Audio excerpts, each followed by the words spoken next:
Esta mensagem está chegando até você através dos amigos e mantenedores da Igreja Gerados pela Graça no Brasil e Life by Grace Church nos Estados Unidos.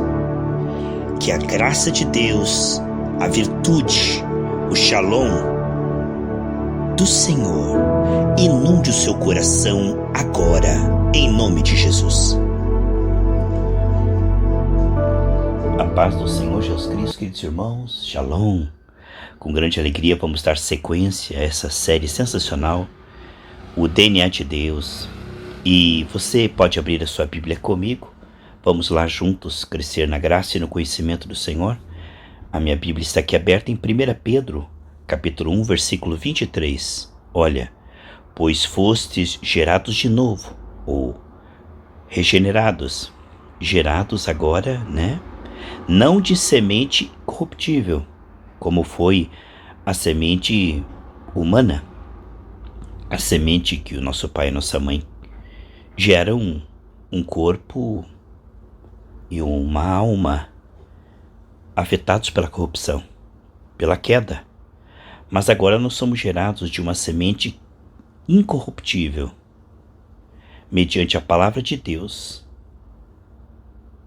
Então nós somos gerados de uma semente corruptível para uma vida incorruptível, uma vida que não está sujeita à corrupção, a qual vive e é permanente, é vida eterna.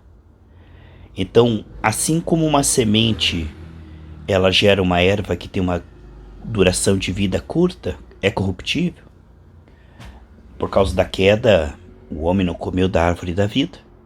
E aí ele se tornou limitado, no corpo, porque o corpo morre. E na alma, porque ela se corrompe pelos enganos do pecado. Você está vendo?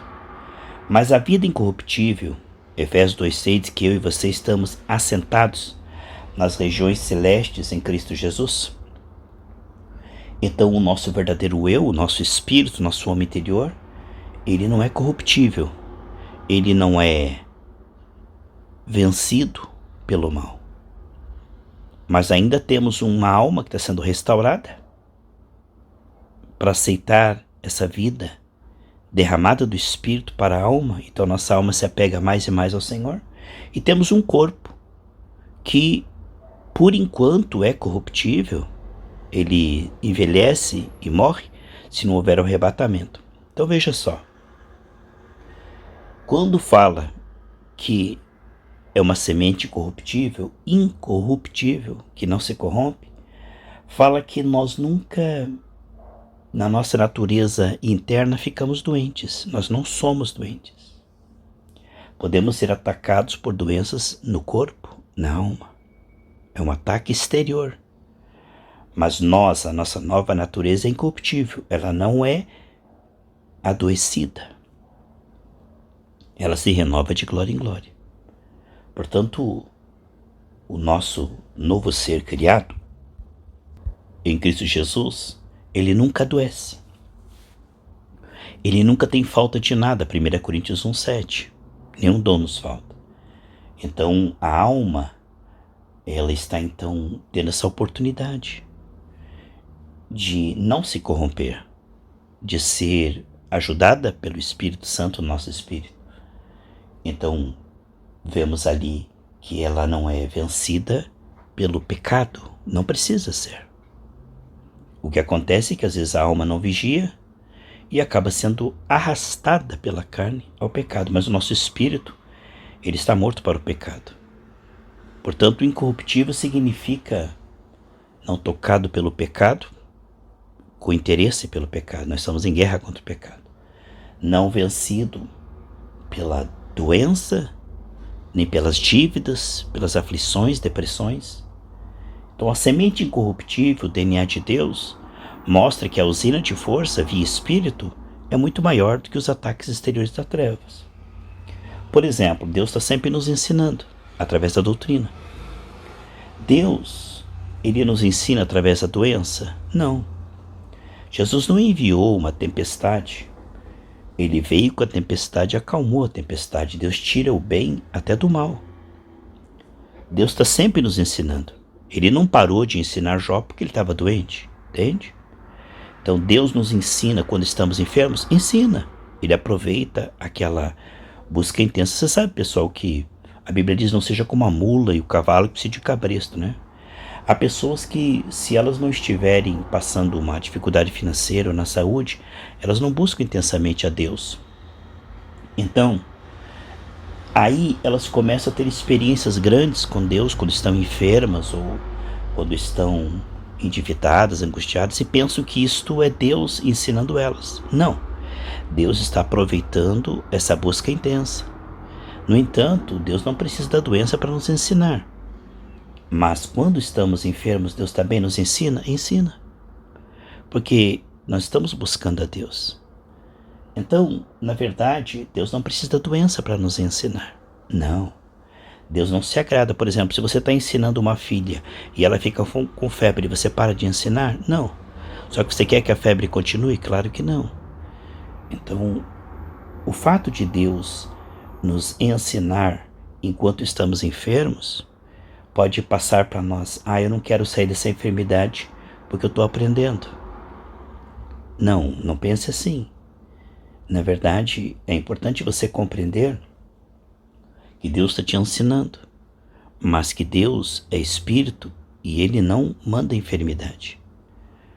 Muitas vezes aprendemos lições tremendas quando passamos por uma enfermidade, quando atravessamos uma aflição, uma dificuldade financeira ou familiar.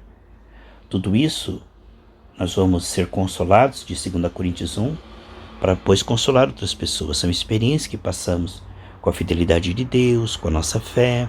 Cada vez que a nossa fé é provada, o Senhor nos dá a chance de crescer um pouco mais. Só que Deus não nos prova com doença, com dívidas, porque essas coisas Ele levou na cruz do Calvário.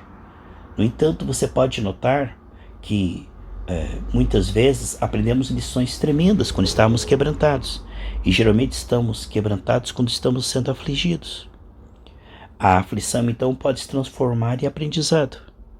Não que ela é boa em si, porque Deus não nos criou para aflição, mas para alegria, para paz. Porque isso é vida eterna, né? Jesus diz: eu vim para dar vida e vida com abundância. E essa vida, Romanos 14:17, é paz, é amor, é alegria, é justiça.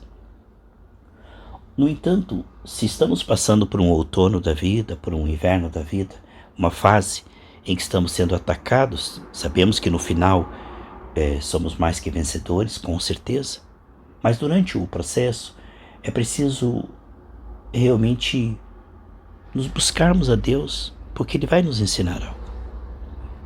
Não vamos pedir a Deus enfermidade para aprender nada, porque a nossa semente é incorruptível. Deus fala com o nosso espírito, mesmo quando estamos saudáveis. E se por acaso estivermos sendo atacados por enfermidade ou por alguma aflição, não duvidar que Deus nos deu uma semente corruptível, que via Espírito podemos sarar aquela área. Nós vamos ministrar a palavra e Ele vai ministrar o poder em cima dessa autoridade. É muito importante compreendermos que, como semente incorruptível, nós temos uma natureza que é mais forte do que esses ataques. E que esses ataques, por causa da queda, não são agradáveis a Deus. Mas Deus muitas vezes vai, nessas situações, mesmo assim, tirar o bem e nos fazer aprender coisas. Quantas pessoas que nos hospitais se tornam mais evangelistas, ou nos hospitais se tornam mais humildes. Quantas pessoas que, como aconteceu com Paulo em 2 Coríntios 12, não fala de enfermidade, mas de uma aflição na alma. A palavra ali, espinho na carne, é sarx, quer dizer alma, nas emoções.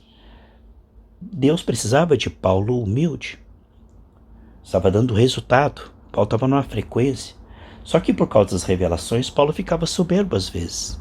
Então Deus permitia um espinho na carne. Com pesar, esse espinho na carne esbofeteava Paulo. Deus não tinha prazer nisso, mas era necessário para que Paulo não se tornasse um canal inútil. Veja essa coisa tremenda, pessoal. Então, existe coisa em nossa alma que Deus poderia sarar. Mas Deus prefere nos ajudar a vencer e renunciar. Tremendo, né? Por exemplo, meus irmãos, no caso de Paulo aqui, Deus visava a humildade e estava sendo útil. Então Paulo diz: tire de mim essa aflição na alma. Diz: olha, a minha graça para você vencer isso aí basta. No entanto, eu não vou... Porque tem pessoas que às vezes recebem Jesus e Deus tira coisas que ela era tentada antes, ela não é mais tentada agora. É como se a alma fosse sarada e tivesse nojo, pronto. Mas existe pessoas e momentos e áreas da nossa vida que Deus não sara completamente. Deus nos dá poder para renunciar. Isso é sofrimento. Isso humilhava Paulo. Porque Paulo queria não ser mais atacado nessa área. E Deus dava poder para ele vencer, vez após vez. Mas não dava a ele poder para vencer definitivamente, ou seja, para não ser mais tentado naquela área. Quando Deus nos dá a vitória definitiva, você não é mais tentado naquela área. A pessoa foi liberta do cigarro, nunca mais ela é tentada com cigarro. Ela tem nojo. A outra ela tem que dizer não todos os dias dizer não e renunciar. Porque a alma dela ainda está sendo atraída, às vezes na área de vício, na área sexual, na área de ira, soberba, sei lá, qual seja a área. Então Deus dava poder para Paulo vencer daquela vez. E ele dependia do Senhor. Ele ficava humilde. Ele não estava perdendo a batalha para o Satanás, ele estava vencendo, mas não de forma definitiva, era vez após vez. Ele era tentado, vencia, tentado, vencia. No entanto, o que Paulo queria era, de alguma maneira, que Deus expurgasse, tirasse aquilo dele, que ele não sentisse mais. Então veja, meus amados irmãos, que há pessoas que vão renunciar-se a si mesmo todos os dias, o resto da sua vida. Deus não vai eliminar aquele desejo pelo pecado. Deus vai eliminar o domínio do pecado para que ele não caia. Mas ele vai ser tentado, ele não queria aquilo, ele queria ficar parecido com Jesus, né? Aquilo humilhava Paulo.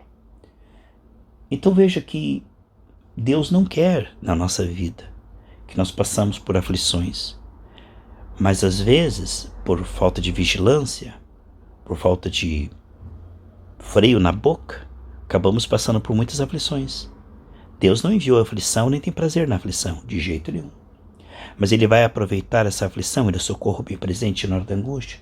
Ele vai vir nessa hora da aflição e nos dar lições e falar conosco que estamos quebrantados, porque estamos buscando a Ele mais na hora da aflição.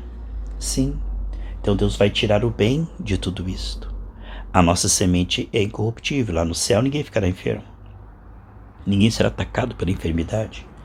Lá no céu ninguém passará dificuldade financeira, na alma, aflição, angústia, depressão, jamais. Lá no céu não seremos tentados a pecar. Na terra, o Senhor nos dá poder para renunciar. Então, no passado, Deus nos livrou da culpa do pecado. Hoje, Ele nos livra do domínio do pecado. Somos tentados. E no céu, nós seremos livres da presença do pecado, onde definitivamente, com nosso novo corpo, alma e espírito, não seremos mais tentados. Então, hoje temos vitória em todos os sentidos. Você tem vitória quando Deus te cura instantaneamente. É um milagre. Por exemplo, você ora e é curado instantaneamente. Porque você é uma semente corruptível, você é saudável. Se essa saúde se manifestar no seu corpo e na sua alma, é o correto. Então, milagres é uma coisa linda. Você ora, a dor some. Pronto. Mas há áreas, muitas vezes, ou vezes que você vai ser atacado por um resfriado, sei lá, alguma enfermidade, em que Deus não vai fazer um milagre, Ele vai fazer uma cura. A cura é um processo. Você vai melhorando, melhorando, melhorando. E neste processo de cura e quebrantamento, Deus não enviou a cura. Deus não tem prazer na cura. Mas através desse processo de cura, a tua alma também vai ser curada. Porque às vezes o que está causando aquilo no corpo é algo na alma também. Então Deus começa de dentro para fora. Muitas vezes, quando nós não somos curados imediatamente, Muitas vezes, quando nós não somos curados instantaneamente, milagrosamente, é porque Deus está tratando algo na nossa alma. Então Ele está curando o nosso corpo? Sim. A promessa de cura? Sim. Mas concomitantemente, Ele está curando a nossa alma também. Então, Deus é muito perfeito em tudo o que faz. Ele não atrasa a cura, nem tem prazer em nos ver enfermos. E nem trabalha com enfermidade, nem envia enfermidade. É importante que compreendamos tudo isso. Nós somos uma semente incorruptível, uma raça eleita. Portanto, Deus destruiu a enfermidade lá na cruz do Calvário para que nunca aconteça em nosso corpo, nem a falta, nem a depressão, nada disso. Você acha que Deus vai tratar conosco colocando uma depressão, um tumor, ao tratar com você? Não. Mas Deus muitas vezes está vendo que aquela alma endurecida está entrando por um caminho, entende? Deus não permite a enfermidade, mas Deus observa. Tem um livro no Antigo Testamento onde o profeta diz: olha, eu dei a vocês limpeza de dentes, nem aí vocês voltaram para mim. Feri-vos, né? E nem assim voltaste para mim. É claro que isso não é na forma causal, mas permissiva. Deus está dizendo: eu permiti enfermidades, eu permiti problemas financeiros para ver se vocês caíam em si, se voltavam para mim e fossem salvos. Porque Deus não quer nos ver cair no inferno, né? Deus quer que a alma se salve. Então Ele pode permitir com pesar um mal menor para que a pessoa se volte para Ele. Claro que pessoas que se voltaram a Deus com enfermidade foram curadas. Deus não queria que fosse assim. Mas muitas vezes acabou virando uma bênção aquela pessoa parar no hospital. Porque senão ela nunca se voltaria para Deus. Deus queria aquela enfermidade? Claro que não. Deus tem prazer na enfermidade? Não. Deus envia enfermidade? Não envia.